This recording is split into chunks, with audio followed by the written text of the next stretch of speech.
Story, The Eye of Darkness.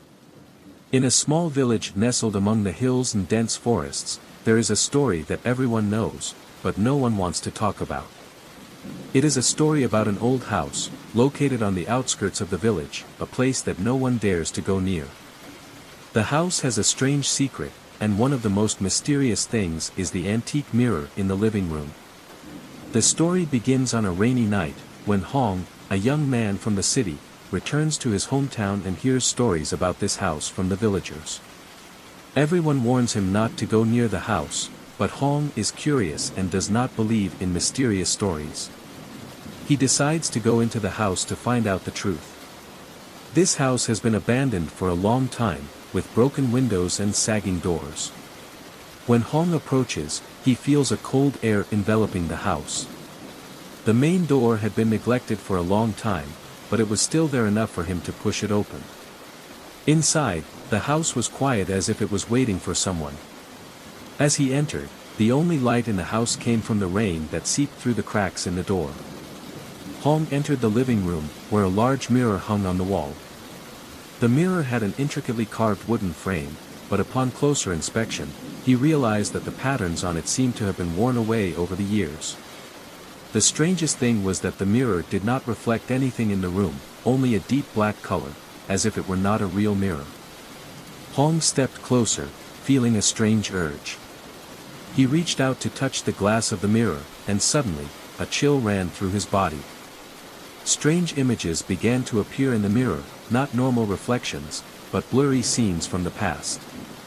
He saw a woman standing in the room, staring into the mirror, with empty eyes, as if she was waiting for someone. Hong jumped back, feeling dizzy. He turned to leave, but suddenly, a soft voice rang out from behind, "Don't go." He turned around, but saw no one. Huang's heart pounded in his chest. He tried to calm down and turn back to face the mirror. This time, another image appeared. It was the image of a man, with cold eyes, standing right behind the woman. The man stared at Hong, and suddenly, the mirror lit up strangely, reflecting the scene of another room, a dark room, without windows, and in the middle was a large table. Hong couldn't take his eyes off the mirror. The longer he looked, the more he felt like there was an invisible force pulling him inside. The image of the man in the mirror seemed to become clearer and clearer, his eyes gradually moved, and his mouth began to open, emitting an echoing sound, "You've come, you can't go back."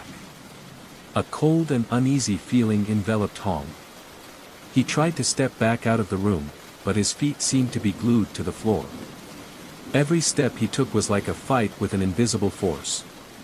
The mirror continued to reflect strange images, as if the space in the room was changing, the walls were fading, and everything became deserted, like an endless space.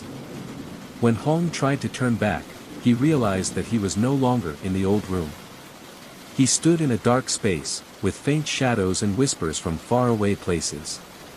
A voice rang out in his head, "The time has come, you will not be able to escape anymore." Hong felt an invisible force pulling him towards the mirror, but before he could realize what was happening, he suddenly woke up. He was no longer in the old house, but standing right outside the door, in the cold rain. The house was no longer in front of his eyes. He looked at his hand, and the mirror was no longer there. When Hong returned to the village, he did not tell anyone about what he had experienced. But from then on, he always felt like something was watching him every time he looked into the mirror. And he knew, that mirror was not just an antique, but a door that opened to secrets that no one could understand.